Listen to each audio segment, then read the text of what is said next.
जय महाकाल। जैसा कि आप जानते ही हैं कि 20 नवंबर को गोपाष्टमी का परम पवित्र पर्व मनाया जा रहा है।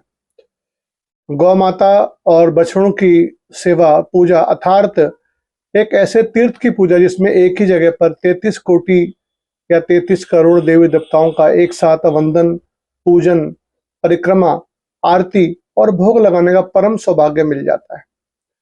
आप गौ माता को जरा सा चारा खिला दीजिए, गुड़ खिला दीजिए, उसी क्षण वह देवी देवताओं और आपके पितरों को प्राप्त हो जाता है। गौ माता की सेवा का फल अद्भुत है। भव सागर से पार लगाने वाली यही साक्षात देवी है।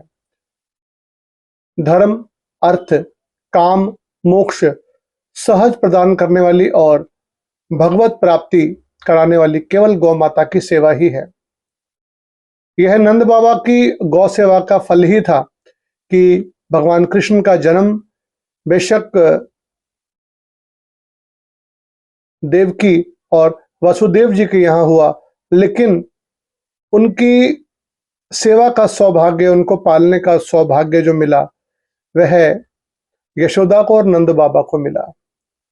रघु जो अपने समय के प्रतापी राजा थे, यह उनकी गौ सेवा का ही फल है कि उनके नाम से रघुवंश बना, रघुकुल बना और उसी रघुकुल में भगवान नारायण ने राम रूप में अवतार लिया।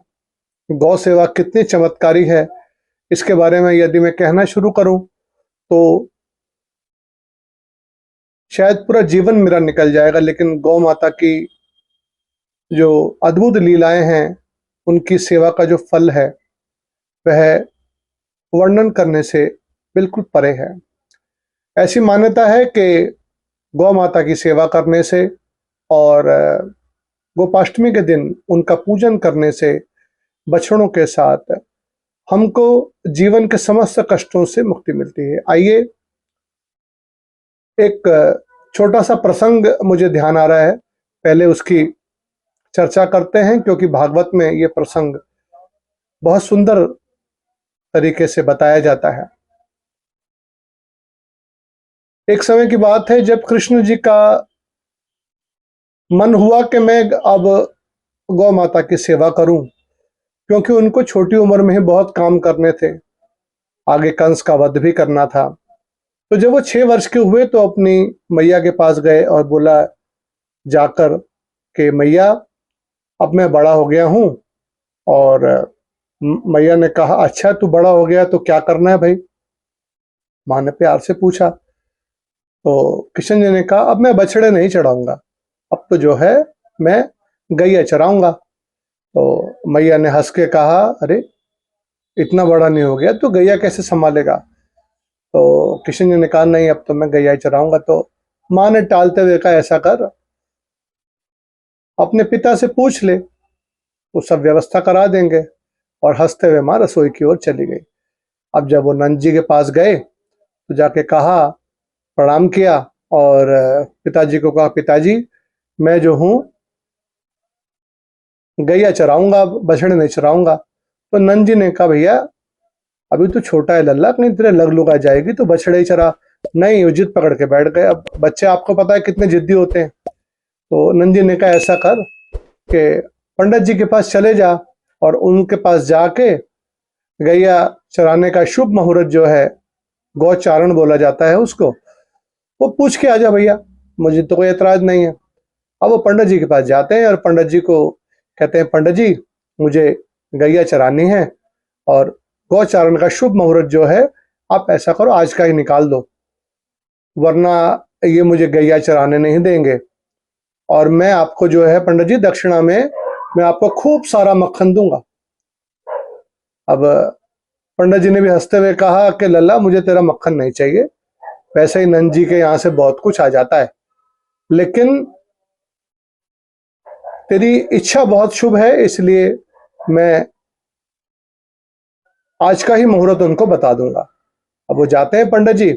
अब नंद जी के पास जाके कैलकुलेशन करने की, गणना करने की मतलब उनके सामने एक तरीके से नाटक ही करते हैं। नंद जी कहते हैं भैया पंडित जी बहुत देर लग रही है तुम्हारे को, तो गौचारण का मुहूर्त तो निकालना है। तो कह रहे कि नंद जी समझ ना आ रहा मुझे कि भाई मुहूर्त जो निकल रहा है वो 1 साल बाद का निकल रहा है या आज का निकल रहा है। तो नंद जी समझ जाते हैं कि लल्ला जो है इनको पूरा समझा बुझा के आया है।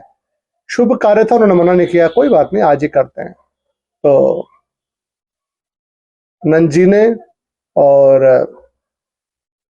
माँ यशोदा ने ब्राह्मण देवता को प्रणाम करके दक्षिणा देकर उनको विदा किया और उसके बाद उन्होंने अपने गौओं को, बछड़ों को खूब अच्छी तरीके से सजाया, उनका श्रृंगार किया और उसके बाद में उन्होंने ठाकुर जी का और बलराम जी का भी श्रृंगार किया।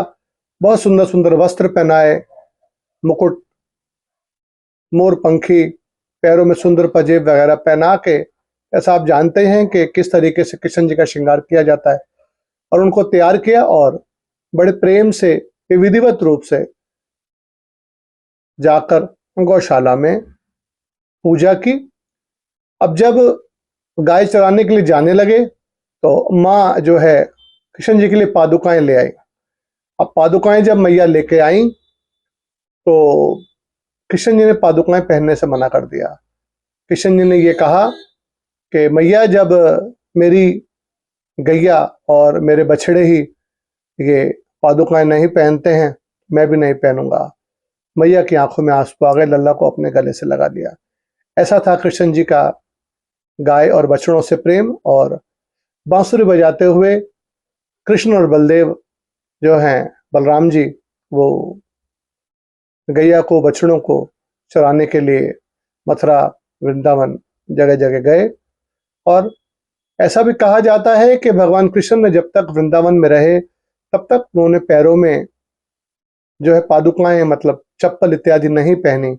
इसीलिए कहते हैं कि ब्रज की जो रज है उसका बहुत महत्व है। वहां पे ब्रज की जो माटी है ना, उसमें कण कण में कन्हैया के चरण की खुशबू आती है। उनके चरण वहां पड़े हैं, उन्होंने कभी वहां पे पादुकाएं नहीं पहनी। इसलिए ब्रजवासी धन्य समझते हैं अपने आप को। जो वृंदावन जाते हैं वो ब्रज की माटी को अपने माथे लगाकर तरह तरह के कृत करते हैं। कहीं माटी में लौटते हैं, कहीं माटी का प्रसाद है। ब्रज की माटी की भैया महिमा अलग ही है। जो लोग जाते हैं वृंदावन वो मेरी इस बात से सहमत होंगे। अब जो ये गोपाष्टमी का त्योहार आ रहा है, ये 20 तारीख का है। तो 20 नवंबर को आप क्या करें गोपाष्टमी पे, ये भी आप ध्यान करें। आप नज़दीक की आपकी जो गौशाला है, दिल्ली में या दिल्ली से बाहर जहां भी आप रहते हैं, एनसीआर, दिल्ली एनसीआर के लिए तो मैं बता ही रहा हूं आपको। बाकी आसपास की जो भी जहां गौशाला हो, आपको गूगल से सूचना मिल जाएगी, नेट से निकालें और आप वहां पे जाएं। और जितनी आपकी क्षमता हो, जितनी आपकी श्रद्धा हो, उस हिसाब से 100 रुपए का, 50 रुपए का चारा वहां पे आप अपने हिसाब से दें। ज्यादा का भी आप दे सकते हैं, मैं सूक्ष्म बता रहा हूं आपको नियम। संभव हो सके तो 1 किलो, 2 किलो, 5 किलो गुड़ लेके जाएं, थोड़ा सा चूरा करवा लें और अपने हाथ से वहां पे छोटे बछड़े जो हैं उनको खिलाएं। और मतलब जो वहां पे सेवादार हैं, जैसी व्यवस्था गौशाला में की हुई है, उनके तिलक इत्यादि की, इन सबको, नियम को, वहां के सिस्टम को देखते हुए आप अपने हिसाब से इसको करें। कई लोग इस दिन तुलादान भी करवाते हैं, मतलब अपने वजन के बराबर चारा। चारा तकरीबन 5 से लेके 7 रुपए किलो मिल जाता है। अब मान लीजिए किसी का 80 किलो वजन है तो तकरीबन 550 रुपए का चारा हो गया। मैं ये नहीं कह रहा कि आपको तुलादान करवाना है, ये आपकी इच्छा और क्षमता के ऊपर निर्भर करता है। दान पुण्य कभी भी जितनी हमारी चादर है उससे बढ़ के नहीं करना चाहिए, क्योंकि ये पर्व, ये त्योहार साल भर हिंदुओं में आते ही रहते हैं, शुभ समय हमेशा ही बना रहता है। लेकिन इंसान को पहले अपने परिवार को देखना चाहिए, उसके बाद जो बचे उसमें से आप जितनी आपकी क्षमता हो, जितने दान पुण्य को करने से आपको कोई परेशानी ना खड़ी हो। कभी भी उधार का पैसा लेकर दान पुण्य ना करें, हमेशा मेरी इस बात को ध्यान रखें। तो जितनी आपकी क्षमता हो उसी हिसाब से आप दान पुण्य करें। 1 किलो चारा डालें, 100 रुपए का डाल दें, 50 रुपए का डाल दें, आपकी अपनी इच्छा और क्षमता के ऊपर है। संभव हो तो गुड़ आप जरूर लेके जाएं। गुड़ के दान का बहुत महत्व है। इससे आपका मंगल, शनि, समस्त ग्रह, वैसे तो गौ माता को आपने एक मुट्ठी चारा भी खिला दिया तो 9 ग्रह तो अपने आप ही शांत हो जाते हैं। तो आप जरूर जाएं नजदीक की गौशाला में, ये दिन साल में एक ही बार आता है। और जो वहां के सेवादार हैं उनको भी अपनी क्षमता अनुसार जो भी आप देना चाहें, 10 रुपए, 20 रुपए, 50 रुपए, जितने आपकी क्षमता हो। वहां 7-8 सेवादार पूरे साल उनकी सेवा करते हैं। यदि हमारी जेब से कुछ उनके निमित्त भी निकल जाएगा तो बहुत अच्छा है। इसका आपको बहुत अच्छा फल मिलेगा। जो भी आपके काम धंधे में रुकावट आ रही है, जो भी समस्याएं आ रही हैं, वो दूर होंगी। गोपाष्टमी का यह परम पवित्र पर्व आप सबके लिए बहुत बहुत मंगलमय हो। गौ माता आपका कल्याण करे। मेरी महंत पंकजनाथ काली मंदिर आप सबके प्रैक्टिकल पंडित की ओर से आप सभी को गोपाष्टमी के इस परम पर्व की बहुत बहुत शुभकामनाएं। जय महाकाल। यदि आपको हमारा वीडियो ये अच्छा लगे तो इस वीडियो को आप ज्यादा से ज्यादा लोगों तक पहुंचाएं, शेयर करें, वीडियो को लाइक करें। कुछ और नए विषयों के ऊपर अगर आप वीडियोस देखना चाहते हैं तो कमेंट में मुझे आप लिखें। मैं कोशिश करता हूं कि आप जानते ही हैं कि मैं माता की चौकी, जागरण, भजन, सुंदरकांड पाठ वगैरह करता हूं देश विदेश में जाकर। तो जितना मुझे समय मिलता है मैं कोशिश करता हूं कि आप लोगों के लिए अच्छे अच्छे वीडियोस मैं बना के पोस्ट करूं। और मेरा यहाँ प्रैक्टिकल पंडित में एकमात्र उद्देश्य है कि आपकी जेब से ना के बराबर पैसा खर्च हो, आपके जीवन से समस्याएं दूर हों। जय महाकाल।